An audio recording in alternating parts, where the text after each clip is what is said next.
da iawn I chi gyd a chroeso I roedfa foreol ar fore hyfryd o haf yr hael yn gwenyn braf.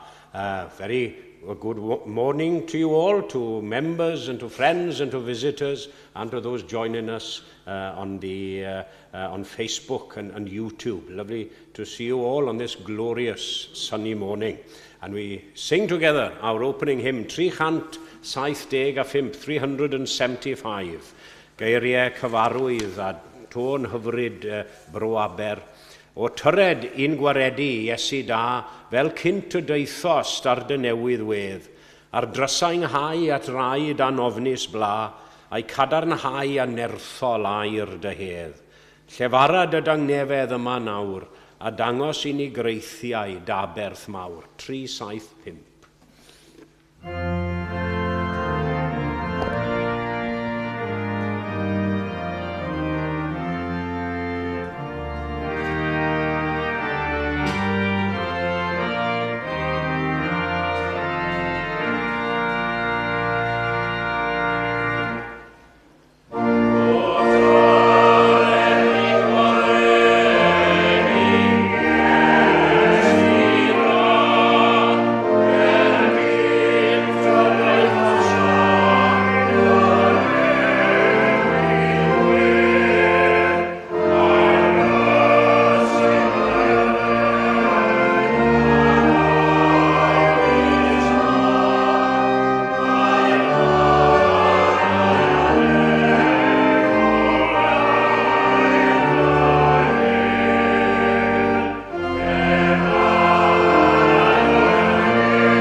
Daw'r darlleniad y bore yma o'r Efengil yn ôl Ioan.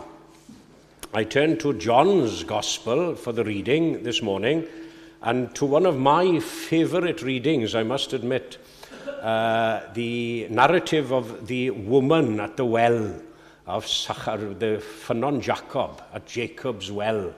I'm in the 4th chapter of John. If you're following in your English Bibles, I'm on page 1083, and I'm going to start reading at verse 27. It's the end of that section. So it's John chapter 4, and I'm starting to read at verse 27. You remember the reading, I'm sure, where Jesus has met the woman at the well and has offered her the life-giving water, that she doesn't have to come back to the well. And then this is the little bit that follows on at the end, when his disciples come back. Ar hyn, daeth ei ddisgyblion yn ôl, a roeddent yn synnu ei fod yn siarad â gwraig. Ac eto, ni ofynodd neb beth wyt ti'n ei geisio, neu pam yr wyt yn siarad â hi. Gydawodd y wraig ei hysten, ac aeth i ffwrdd i'r dref, ac meddai wrth y bobl yno, dewch i weld dyn, a ddywedodd wrthyf bopeth yr wyf wedi ei wneud. A yw'n bosibl mai hwn yw'r Meseia? Daethant allan o'r dref a chychwyn tuag ato ef. Yn y cyfamser yr oedd y disgyblion yn ei gymell gan ddweud, Rabi, cymer fwyd. Dywedodd ef wrthynt, y mae gen I fi fwyd i'w fwyta na wyddoch wi ddim amdano. Ar hynny dechreuodd y disgyblion ofyn i'w gilydd, a oes rhywun tybed wedi dod â bwyd iddo? Meddai Iesu wrthynt, fy mwyd I yw gwneud ewyllus yr hwn am hanfonodd a gorffen y gwaith y roddodd I mi. Oni fyddwch chwi'n dweud 4 mis eto ac yna daw'r cynheuaf, ond dyma fi'n dweud wrthych, codwch eich llygaid ac edrychwch ar y meisydd oherwydd y maent yn wyn ac yn barod i'w cynaeafu. Eisoes y mae'r medelwr yn derbyn ei dal ac yn casglu ffrwyth I fywyd tragwyddol. Ac felly bydd yr heiwr a'r medelwr yn cyd-lawenhau. Yn hyn o beth y mae'r dywediad yn wir, y mae un yn hau ac un arall yn medi. Anfonais chwi I fedi cynheuaf nad ydych wedi llyfurio amdano. Eraill sydd wedi llyfurio, a chwythau wedi cerdded I mewn i'w llafur. Daeth llawer o'r Samariaid o'r dref honno I gredu yn Iesu drwy air y wraig a dystiodd dywedodd wrthyf bopeth yr wyf wedi ei wneud. Felly pan ddaeth y Samariaid hyn ato ef, gofynasant iddo aros gyda hwy, ac fe arhosodd yno am 2 ddiwrnod. A daeth llawer mwy I gredu ynddo trwy ei air ei hun. Meddent wrth y wraig, nid trwy'r hyn y ddywedais ti yr ydym yn credu mwyach, oherwydd yr ydym wedi ei glywed drosom ni ein hunain, ac fe wyddwm, mae hwn yn wir yw gwaredwr y byd. Ac ychwanegau Duw I fendith at y darllen a'r gwrando a'r deall hefyd o'i air. Ac fe unwn ni I ganu ymhellach yr ail emyn, sef 491, 491. Boed mawl I ddiw gan engil nef a chlod gan ddynion fyrdd. Mor ryfedd yw I gariad ef, mor gyfiawn yw I ffyrdd. 491.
chyfle i ni nawr i droi yn ôl ein harfer at Dduw mewn gweddi.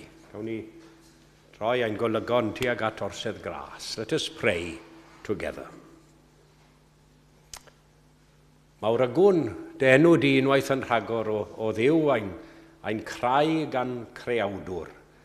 A mae fraint o ddod i thymil di eto mewn gweddi y bore yma.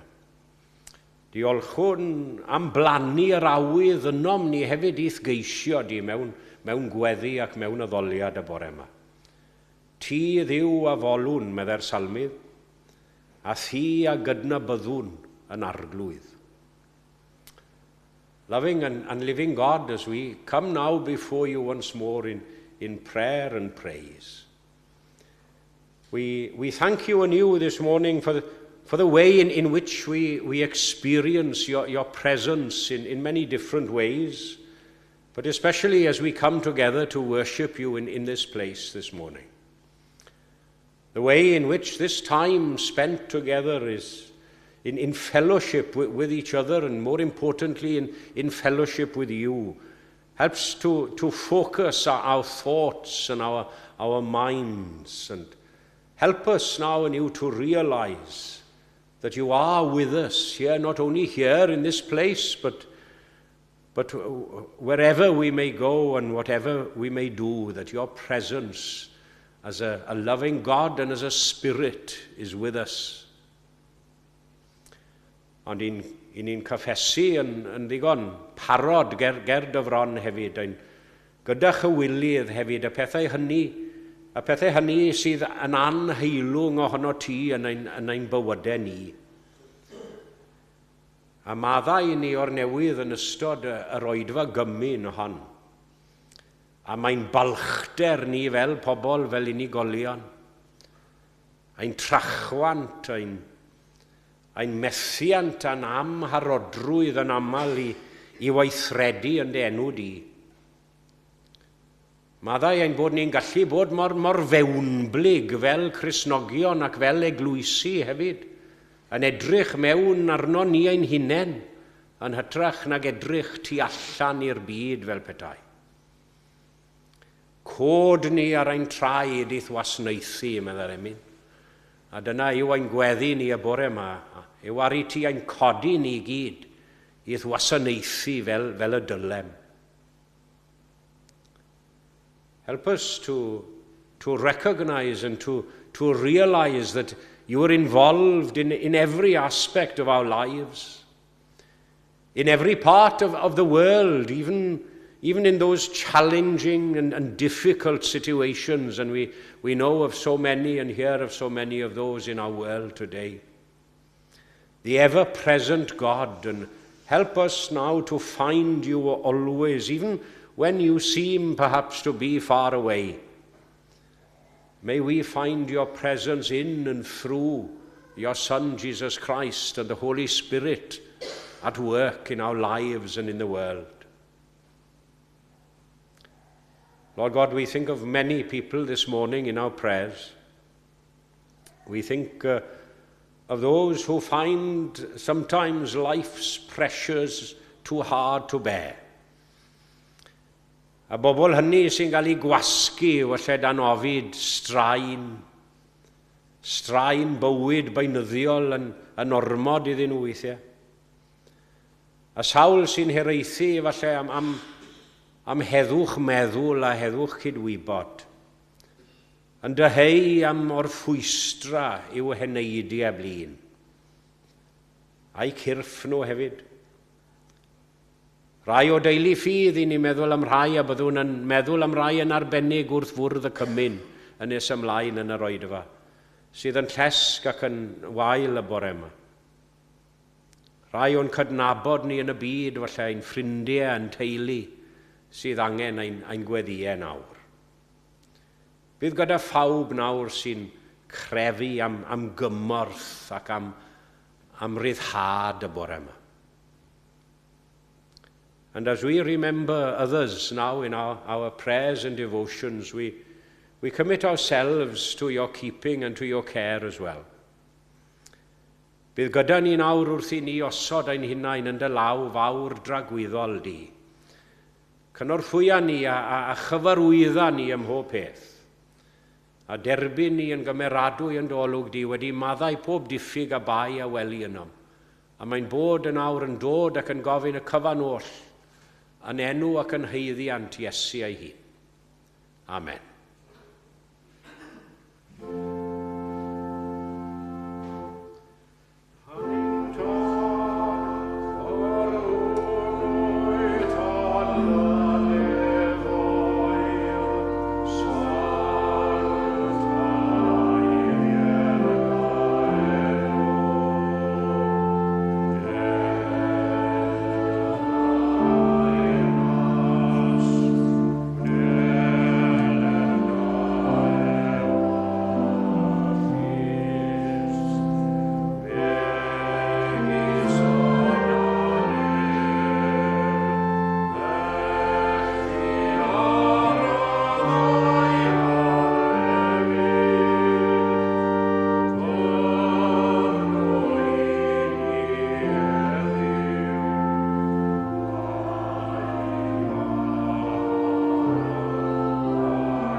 Good morning to you all. Bore da a chroeso cynnes I bawb i'r oedfa.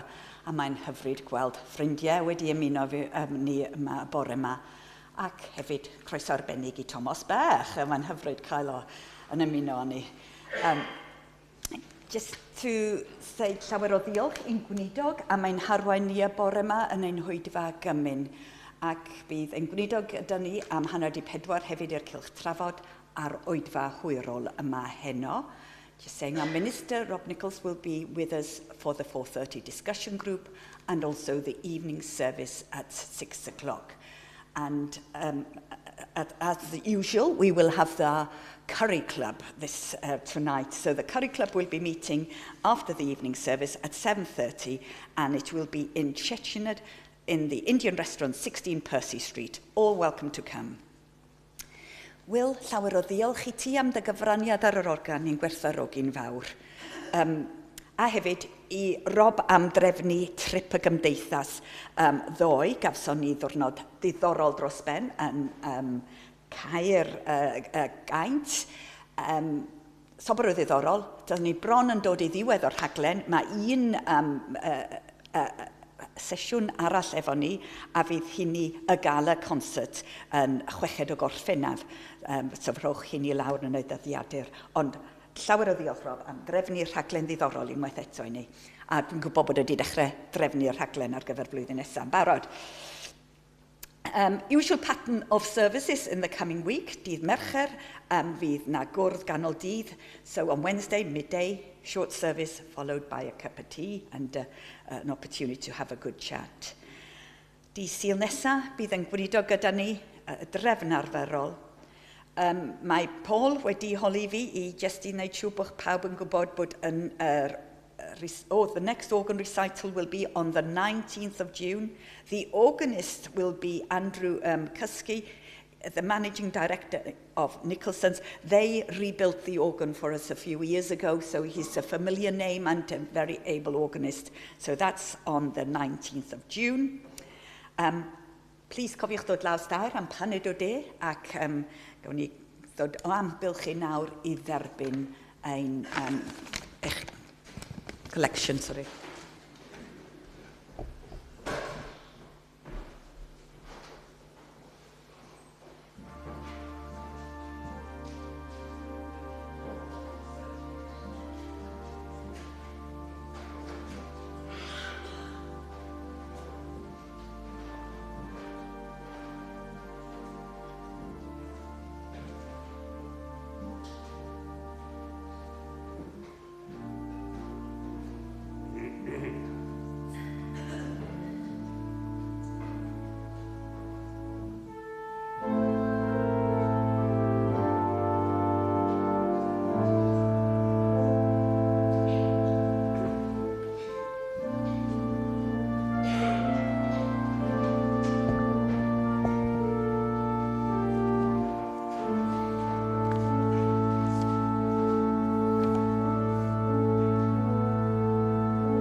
Roddion a ddagwn I ti arglwyddiwr, a diolch am dderbyn an goshonodd sgwr, an llawen a gnawn a'n haddyn edan hyd, I ddwyn a'n tastiolaeth I ti an a byd.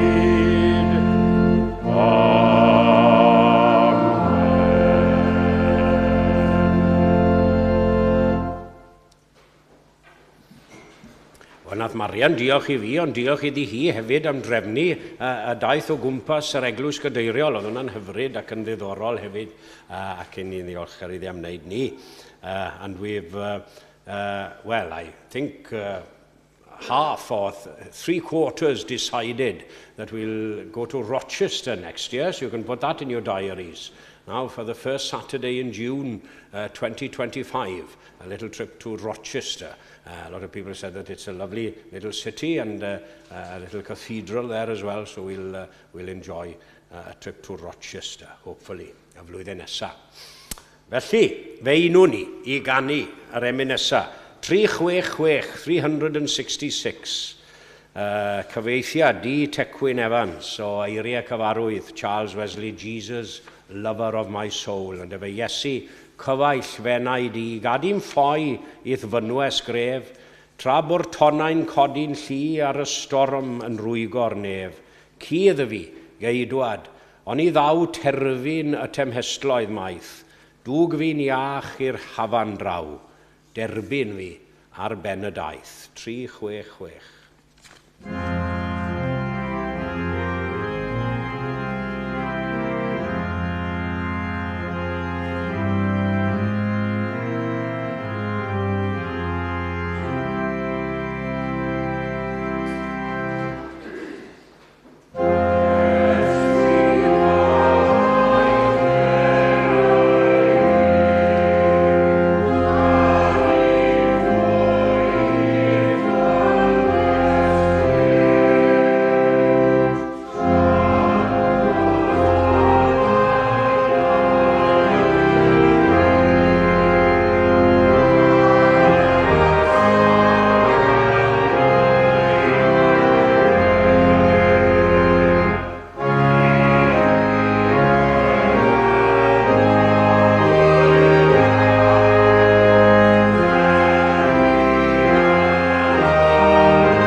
Wel, nes I ddarllen yr hanesyn yna ar ddechrau'r oedfa, y wraig o Samaria yn cyfarfod â Iesu wrth ffynon Jacob, un o'm hoff ddarnau I o'r ysgrythyr fel sonies I.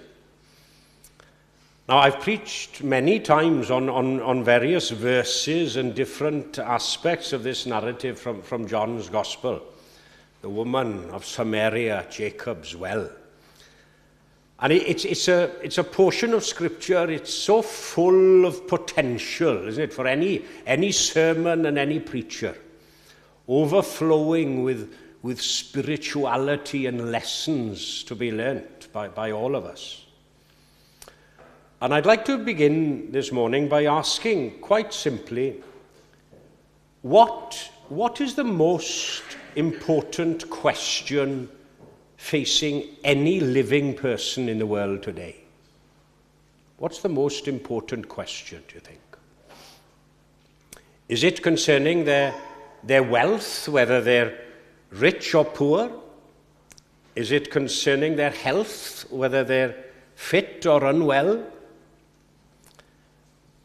A ddau beth yn bwysig iawn, cofiwch, heb amheuaeth. Iechyd a hapusrwydd, na beth ni'n gweud yn aml, a ddau beth sy'n bwysig iawn mewn bywyd a digon arian I allu fwynhau a ddau. Mae hwnna'n bwysig.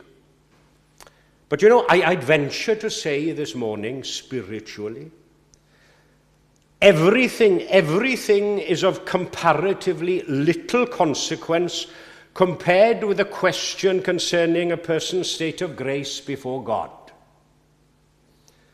Whether he or she is walking in darkness or walking in the light, as we say. Os ydyn nhw wedi adnabod a derbyn Iesu fel gwaredwr personol ar ei bywydau nhw, na'r cwestiwn pwysica I bob enaid byw. This is the reason, I think, why this chapter of John's Gospel is so interesting and informative to us. It's the story of a remarkable conversion, a unique coming to belief and faith in Jesus Christ. Wrth gwrs, mae pawb yn unigryw, mae pob profiad yn unigryw I bawb yn fe wrth ddod I gredu. It's the story of a woman who was great in her faithlessness to begin with, and afterwards great in her faithfulness. It tells us how the work was carried out. It tells us what was said to her by Jesus. It tells us how she replied, what she felt, and how she was brought to faith and belief in him. Y cyfan oll yma wedi gwasgu fewn i'r hanesyn rhyfedd yma yn Efengil Ioan. And it will always be, to me, one of the most glorious passages of Scripture in the whole of the Bible. Ac yn gyntaf y bore yma, dwi am awgrymu wrthoch chi bod tystiolaeth eraill yn aml yn fodd o greu ffydd yno ni. The testimony and witness of others is often means of creating faith in us. Listen to the words we heard at the end of the reading this morning. Na I ddarllen nhw yn Gymraeg I ddechrau in Welsh to begin with. Daeth llawer o'r Samariaid o'r dref honno I gredu yn Iesu drwy air y wraig a dystiodd dywedodd wrthyf bopeth yr wyf wedi wneud. Many Samaritans from that town believed in him because of the woman's testimony.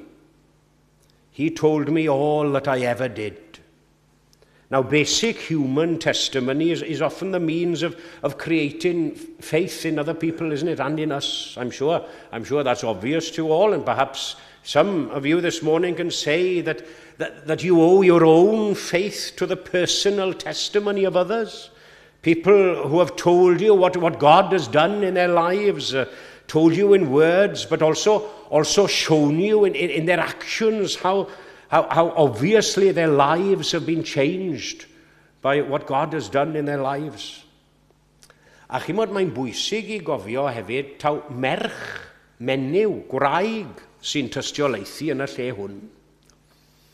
And this testimony was not only of a woman, and remember at that time a woman's place in society, it wasn't regarded as it should have and as it is now, but also in the eyes of the time, of that society, the testimony of a very sinful woman. You remember when Jesus said, come and bring your husband, and he said, and the man you're living with is not your husband, and you've had 5 before.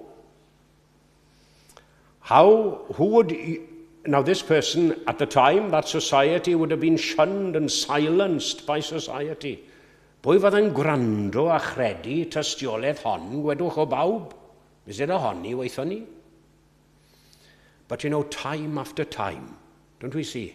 How often do we read and hear and witness ourselves that the greatest of sinners are able to be transformed into new characters in Christ. New characters in Christ. And you know, sometimes I think perhaps the very traits that made them ringleaders in vice and crime has helped them to become leaders in faith as well. Roedd ei thystiolaeth, wrth gwrs, yn bersonol hefyd, yn doedd, yn bersonol iawn. A dyna oedd cryfder a phwer i chenadwri hi. Her testimony was very personal, and that was the secret of its power and effectiveness. She said to the others, come and see this man who told me all that I've ever done. Can this be the Christ? Yw'n bosibl mai hwn yw'r Christ, yw'r Messiah? Do you know, I'm sure they were shocked when they heard the woman's story, because she was shocked herself, remember? They listened to her, wondering, no doubt, well, how could she, of all people, how could she talk about holy and spiritual things? Ac onid yw hynny'n wers i ni gyd hefyd. Does dim byd yn debyg i ddweud wrth eraill beth mae Duw a Iesu wedi gwneud yn eich bywydau chi hefyd, yn bersonol. Don't talk about what you've read in books or heard from others, but talk about what you've experienced yourselves personally. Which leads me to my second point this morning. Faith may be created by other means as well, apart from the testimony of people. And I say this because, do you know, even if you speak to some people personally or to any person about your faith in Christ, and then if they don't believe, well, don't lose patience with them or with yourself either, because, you know, God has many ways of working. Many, many ways of working apart from the witness of his own people as well. Roedd rai o'r Samariad yn yr hanesyn oedd heb glywed tystiolaeth y wraig, fe ddaethant i gredu, cofiwch, fe ddaethant i gredu oherwydd i eiriau fe ei hun. And many more believed, remember the passage, many more believed because of his word. And don't we have his word today with us? Thank God we have his word in the scriptures. Diolch I ti yr holl alluog Dduw am yr efengil sanctaidd. The Holy Spirit as well, of course, can work in people's hearts through the words. Through the words they heard. Some, through the words they heard long, long time ago. Seeds and germs perhaps laying dormant in the heart and in the minds of people.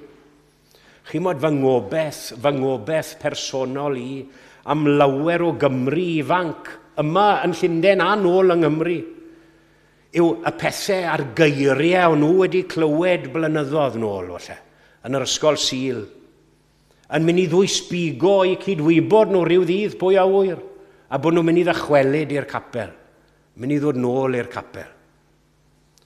No, the tragedy is, of course, that there's a whole generation, and not only one generation, even 2 or 3 generations, where people haven't attended any place of worship.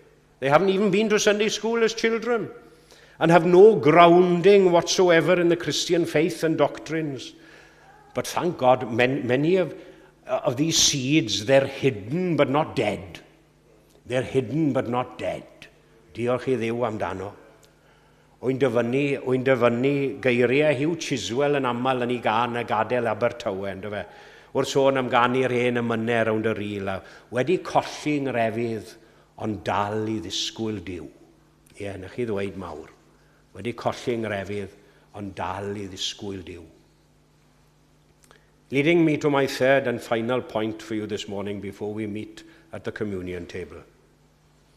That personal experience does far surpass any other human testimony.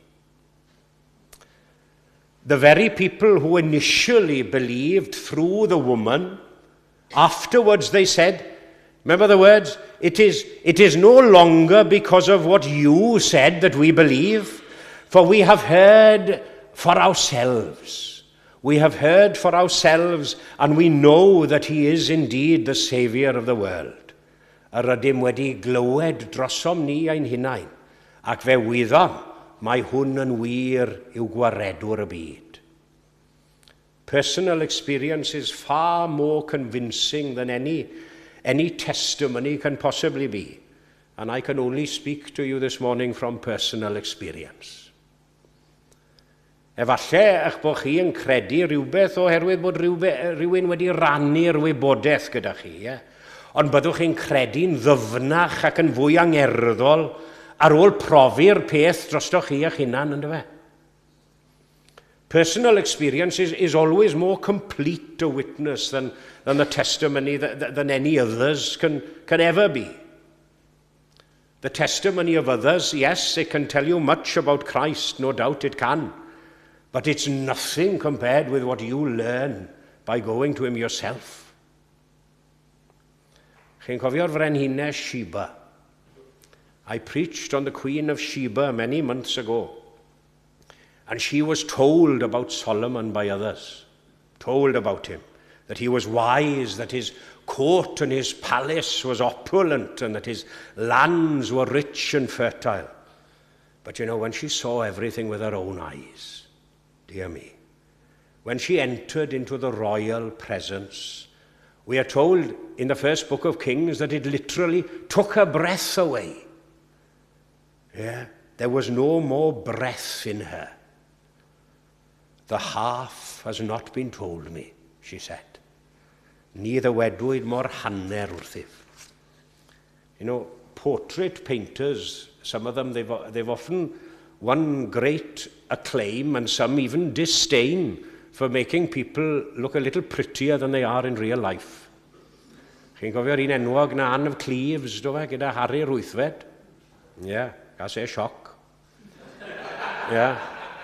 But you know, it would be impossible to give too much beauty and too much grace to the person of Christ. How could you possibly overstate the indescribable? Ar ddeng mil y mae'n ragori wrth rachau penna'r byd. And it's important, of course, to point out and make the point that only those with personal experience can give personal testimony as well. Because this woman had first and foremost a personal experience of Christ.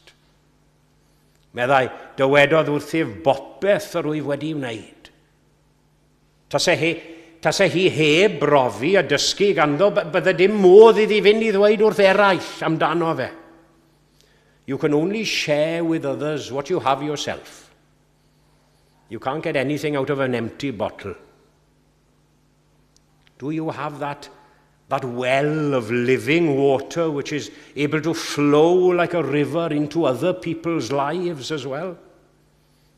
Chimod, mae'n peth angwrtais iawn I wrthod tystiolaeth bersonol bobl eraill am Iesu.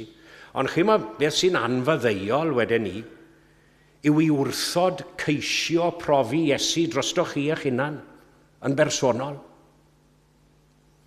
If you can prove that Christ is false in his promises, and after coming to him that he rejects you, but dear me, I can assure you, I don't think there's ever been a case of that yet. And as we now approach the communion table once more this morning, Hopefully we can be counted amongst that glorious company in heaven and on earth who can say this morning, we have heard him ourselves. A rydym wedi glywed drosom ni ein hunain, ac fe wyddom, mae hwn yw gwaredwr y byd. Gogoniant i'w enw. Amen.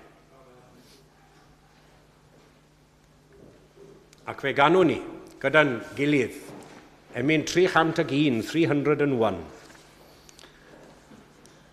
Geiriadur Griffiths, o Grist ffisigwr mawr y byd, down atat andoliria i gyd, nid oes na haint, na chlwy, na chir, na chiliad and y ddwylo pyr. Aeth y trallodus ar ei hint yn gwbl iach o ddwyddfod gynt. Ffisigwr mawr, o rod y hun i'n gwneithir ninnau'n iach, bob un. 301.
yn ein defosiwn ac yn ein gweddiau, ni'n meddwl am rai yn barhaus. Bob mis, we remember some obviously continually, as we know that they are receiving treatment and unable to be with us. I saw Janice and John the week before last, I believe, and Marian Jones this week, and we think of others as well who are unable to be with us. Better news today, just 1 day short of spending 7 weeks in hospital. We hear that Tudor is finally discharged or released, as it were, from hospital. And I've texted him, I haven't spoken with him. He might well be joining us now this morning over Facebook, so we wish him the best. Ac yna, tri sydd ddim yn aelodau gyda ni, ond yn gymaint ran o gymdeithas Cymru Llundain. Llawer o'noch chi yn gwybod bod Hugh Rhys Evans wedi cael triniaeth enfawr, a mae fe'n gwella yn ara 10, ond mae'n mynd i gymryd wythnosau iddo fe, ni'n meddwl amdano fe. A hefyd Gwylfa Buddig, y ddau ohonyn nhw, yn wael buddig dal yn yr ysbyty, felly ni'n meddwl amdanyn nhw ac am deulu ffydd yn Ealing a Harrow wrth feddwl am yr aelodau yna, a phob capel arall hefyd yn Llundain. Felly, wrth feddwl amdanyn nhw a llawer un arall, fe ddawn ni at fwrdd y cymun, and we repeat together the church covenant in the back of our hymn books, y cyfamod eglwysig. Felly, gnawn yma gyfamod a'n gilydd trwy gymorth Duw i rodio yn ei ffyrdd, i arddel Iesu Grist yn arglwydd ac yn waredwr, i geisio arweiniad yr ysbryd glân, i ddarllen yr ysgrythurau, i fod yn ffyddlon o fewn ein gallu i'r addoliad cyhoeddus, i gario beichiau ein gilydd, i wneud ein gorau i rannu'r efengil ac i adlewyrchu cariad Crist yn y byd. And we read from Paul's letter to the church at Corinth, his first letter to the church at Corinth, where we read his notation of the Last Supper. Canis ma fi a dderbyniais gan yr arglwydd yr hyn hefyd a draddodais i chwi. Bod i'r arglwydd Iesu yn nos y brydychwyd ef gymryd bara. Ac wedi iddo ddiolch e fe a'i torodd ac yddywedodd, cymerwch, bwytewch, hwn yw fy nghorff yr hwn a dorri'r trosoch. Gnewch hyn coffa amdanaf. Yn yr un modd e fe a gymerodd y cwpan wedi swperi gan ddywedyd. Y cwpan hwn yw'r testament newydd yn fy ngwaed i. Gnewch hyn cynifer gwaith bynnag yr yfoch coffa amdanaf. Canis cynifer gwaith bynnag y bwytaoch y bara hwn ac yr yfoch y cwpan hwn. Y dangoswch farwolaeth yr arglwydd ond i ddelo. Gawn ni droi at Dduw mewn gweddi. Let us turn now to God in prayer. Arglwydd Iesu, rwyt wedi ein gwahodd ni yn awr i rannu yn y pryd ysbrydol arbennig hwn y bore yma. Da yw'n yn wylaidd yn awr gan dderbyn y gwahoddiad yn ddiolchgar.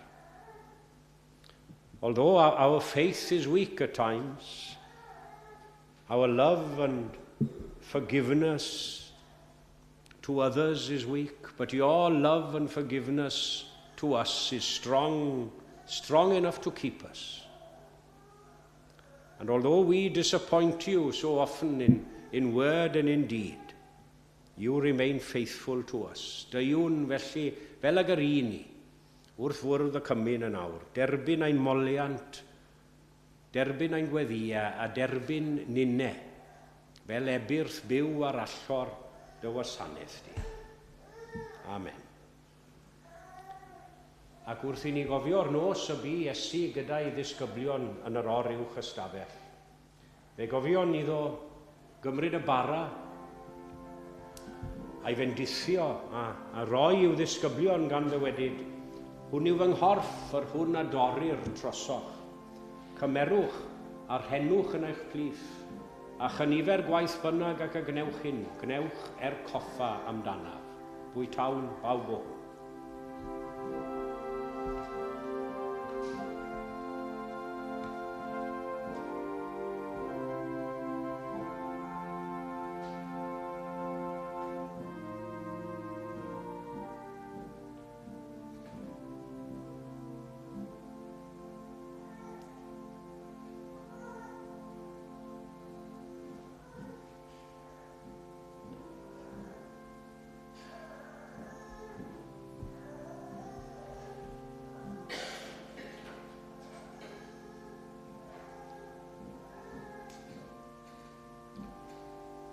Cofiwn hefyd iddo gymryd y cwpan wedi siwperi. A estyn i'w ddisgyblion gan ddweud, y cwpan hwn yw'r cyfamod newydd yn fy ngwaed i. Cymerwch a rhenwch yn eich plith, a chynifer gwaith bynnag ac y gnewch hyn. Gnewch coffa amdanaf, a fwn bawb o hwn.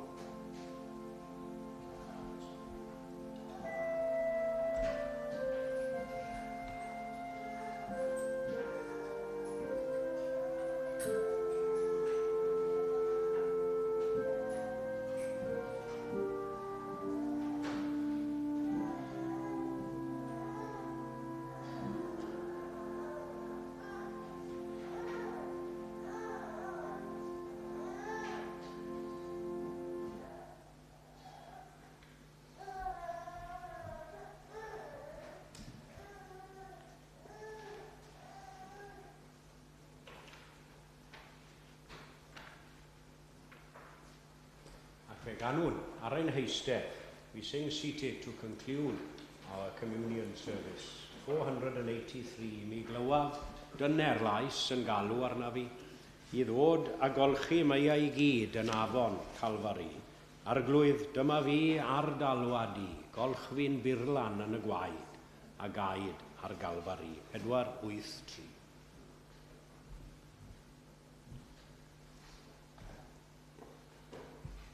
Amen.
Awn ymaith yn awr mewn hyder gan fod yr Iesu ei hun gyda ni.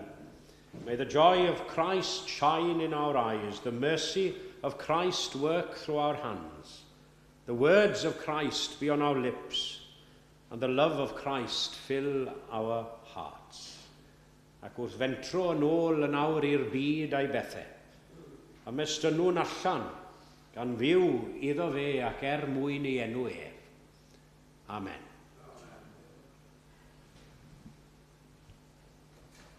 Amen.